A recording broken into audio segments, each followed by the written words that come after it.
La Mostra de Venise, 81e édition, l'un des plus grands festivals de cinéma au monde, avec celui de Cannes. Invité exceptionnel de ce 64 minutes. Dans un petit instant, Alberto Barbera, le directeur de la Mostra. Mais regardez ces premières images, puisque l'événement a démarré ce mercredi. Une pléiade de stars déjà sur le tapis rouge.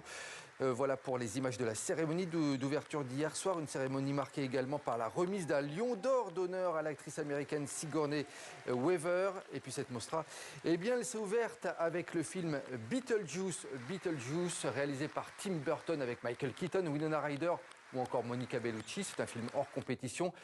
Une Mostra qui s'annonce donc être un très grand cru cette année. Reportage sur place signé Valérie Dupont. Cette année, les monstres sacrés débarquent à Venise.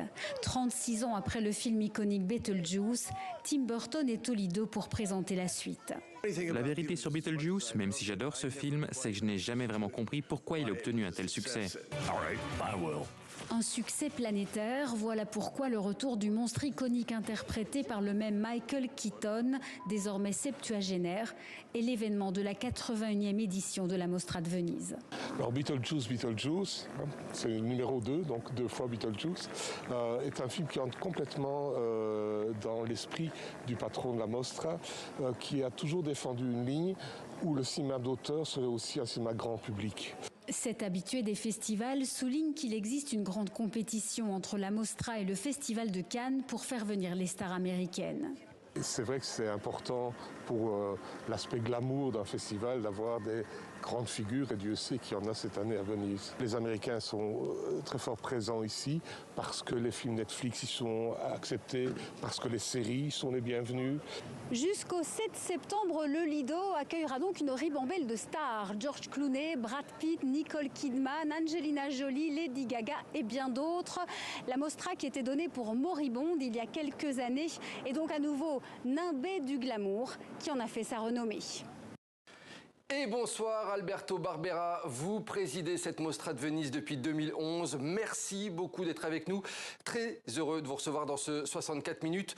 Au lendemain de la cérémonie d'ouverture de cette nouvelle édition, j'imagine que vous êtes un président heureux aujourd'hui. Elle s'annonce comment cette 81e édition ? Très riche, comme vous savez. Il y a beaucoup de stars, beaucoup de grands réalisateurs, beaucoup de grandes productions à côté d'un nombre impressionnant de découvertes, de nouveaux talents, de nouveaux cinéastes, de nouvelles cinématographies aussi. On a fait un travail systématique de recherche dans tout le monde pour essayer de proposer les films les plus intéressants qui sont produits aujourd'hui dans les différentes cinématographies du monde. Alors c'est une édition qui s'est ouverte en fanfare, on peut le dire, avec le film Beetlejuice de Tim Burton qui est projeté hors compétition. C'est l'un des films événements de cette année selon vous ? Bon, il y en a plusieurs, parce qu'on attend... On attend Joker, Folie à deux de Todd Phillips. On attend le nouveau film de Luca Guadagnino, Queer, avec Daniel Craig. Il y aura le nouveau film de Pedro Almodóvar, The Room Next Door. Donc, les films les plus attendus de la nouvelle saison seront là à Venise dans les prochains jours. Il y a un sacré parterre de stars, effectivement. Alberto Barbera, sont annoncés dans cette 81e édition Angelina Jolie, Nicole Kidman, Brad Pitt, George Clooney ou encore Lady Gaga. Que du beau monde. Quelle est la recette d'Alberto Barbera pour convaincre les Américains de revenir à la Mostra de Venise ? Ça a été pas facile, évidemment. Quand je suis arrivé à Venise en 2012, il n'y avait pas de films américains, pas de films de studio. Ils préféraient aller à Toronto et faire la promotion pour le marché domestique. On a beaucoup travaillé pour convaincre les Américains des studios à retourner à Venise. On a été gâtés l'année suivante parce qu'on a ouvert le festival avec Gravity d'Alfonso Cuarón, qui a gagné l'Oscar, qui a été un succès international énorme pour Warner Brothers. Ça nous aidait à avoir l'année suivante pour l'ouverture, encore une fois, Birdman de Iñárritu, qui a gagné l'Oscar une nouvelle fois. Et donc, à partir de cette année-là, on a eu chaque année au moins un film qui est, ou plusieurs films qui ont fait qui ont été à la cérémonie finale des Oscars et qui ont gagné les Oscars, La La Land, Shape of Water, Nomadland, jusqu'à Poor Things l'année dernière de Yorgos Lanthimos. Donc le Festival de Venise est devenu la plateforme pour le lancement des films qui aspirent à arriver à la cérémonie des Oscars, et ça nous aide là, cette chance, ça nous aide à convaincre aussi les productions indépendantes, les petits films, les nouveaux réalisateurs à venir à Venise, parce qu'ils savent qu'il y a une presse énorme. On a 3000 journalistes qui viennent du monde entier, donc tous, même les petits films, ils peuvent profiter du fait que la plupart des médias de l'information sont à Venise dans les jours du festival. Effectivement, Alberto Barbera, la Mostra qui est une rampe de lancement parfaite pour les Oscars. Je voulais qu'on s'arrête juste sur un film qui va faire l'événement durant cette 81e édition. Le retour d'Angelina Jolie qui joue le rôle de Maria Callas durant les derniers jours de sa vie à Paris. Le film s'appelle Maria de Pablo Larraín. C'est un film très attendu.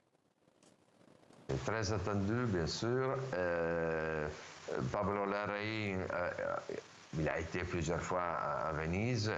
Il a fait ces derniers 4 films qui sont des portraits de personnages qui ont marqué la vie sociale ou politique des dernières années. Il a fait le film sur Lady Diana, par exemple. Il a fait le film sur... attendez, j'ai un trou de mémoire. Et il revient avec le film sur Maria Callas. Il a fait un choix un peu risqué. Il a choisi de demander à Angelina Jolie de jouer Maria Callas, et c'est un pari réussi. Vous verrez, le film c'est très intéressant et Angelina Jolie c'est impressionnant dans le rôle de Maria Callas. Alberto Barbera, des Américains donc, mais aussi des francophones. Il y a 3 films français en compétition cette année. Et puis la présidente du jury, c'est l'actrice française Isabelle Huppert. Pourquoi votre choix s'est porté sur elle ? Bon, on connaît bien Isabelle Huppert, on est amis. Elle a une très longue histoire avec la Mostra de Venise. Elle a gagné des prix. Presque chaque année, elle est là avec un film, soit dans la compétition principale, soit dans d'autres sections du festival.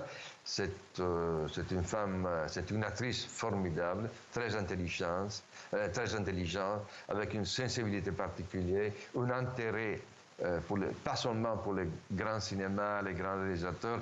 Elle est habituée à travailler avec de nouveaux cinéastes, avec une générosité et une capacité de choisir les projets les plus intéressants, qui m'a beaucoup frappé dans les temps. Et je suis sûr que ce sera un président de jury absolument formidable. Comment elle a réagi justement lorsque vous lui avez proposé d'être présidente du jury? Comment ça se passe d'ailleurs? Vous l'appelez, vous lui envoyez un SMS, comment ça se passe?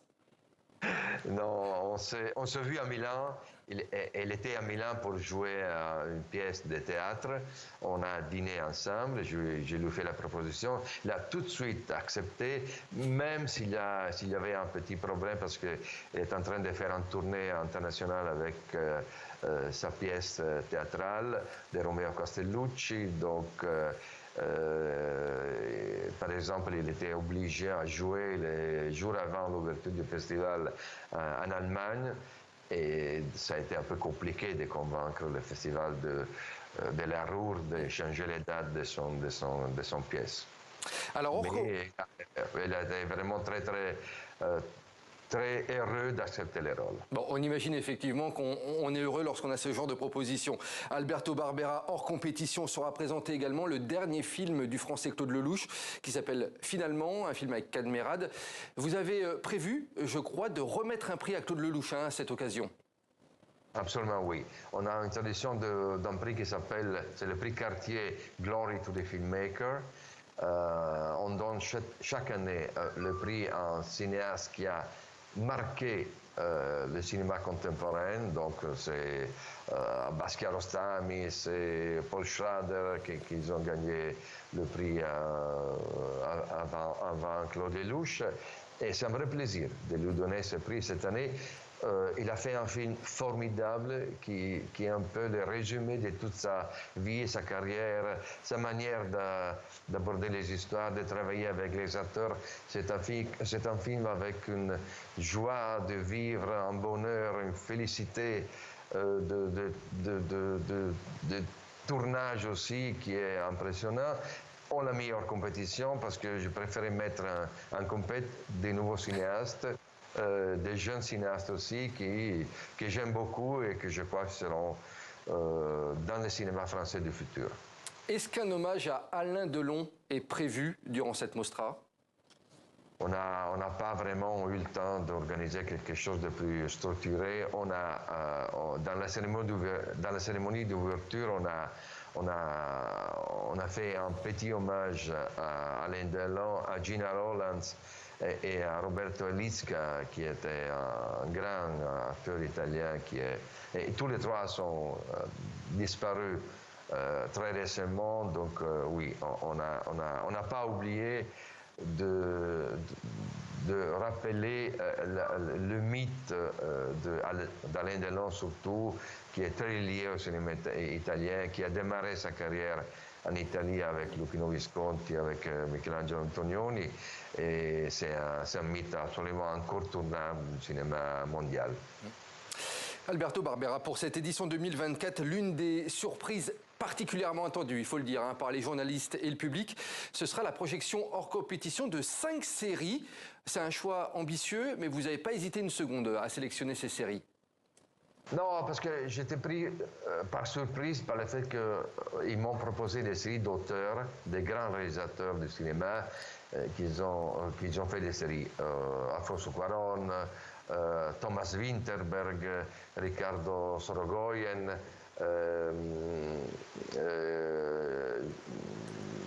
Joe Smith, et finalement on a ajouté une 5e série, celle de la deuxième partie de Horizon de Kevin Costner. Donc on a pris le risque de montrer toutes ces séries en intégrale, même s'ils sont très longs, entre 6 et 8 heures,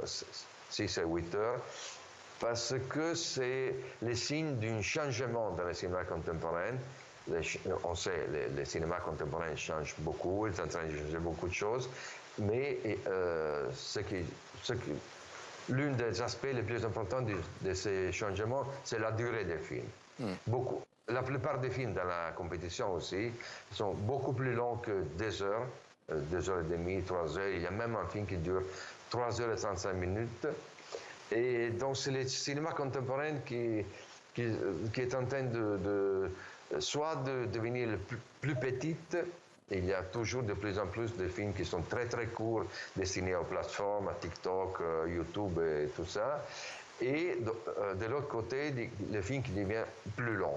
Effectivement, il faut s'adapter, Alberto Barbera. Vous aviez assumé l'an passé, pour la 80e édition, le fait d'avoir sélectionné les films de Luc Besson, Roman Polanski ou encore Woody Allen. Le Festival de Cannes s'y était refusé, sans parler des festivals américains. Oui. Moi, je dis toujours, moi, je ne suis pas un juge qui doit juger les comportements personnels et sexuels d'une personne. Je suis un critique de cinéma qui doit juger la qualité des films. Donc, si le film me plaît, si je pense que c'est un bon film qui peut être montré dans le Festival de Venise, je l'ai choisi. Et j'ai fait la différence entre l'homme et l'artiste.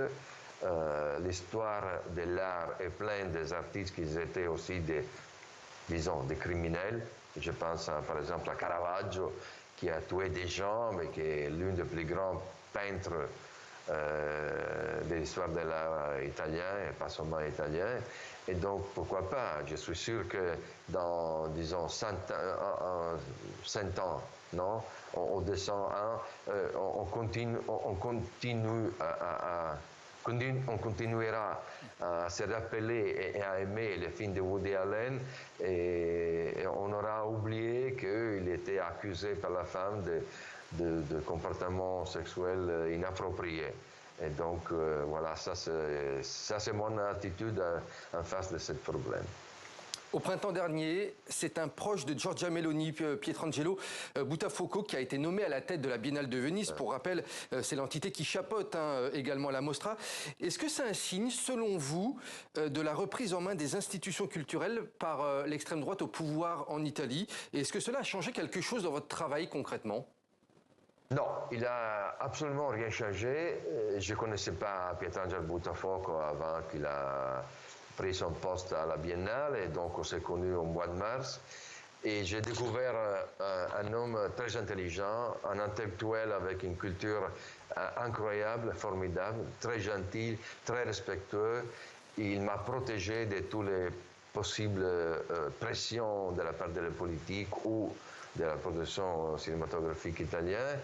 Il m'a donné une totale liberté de choix dans la composition du programme des festivals. Donc, et il travaille dans la continuité à l'intérieur de la Biennale, avec tous les directeurs des différents départements de la Biennale, art, architecture, danse, musique et théâtre. Tout le monde est très content.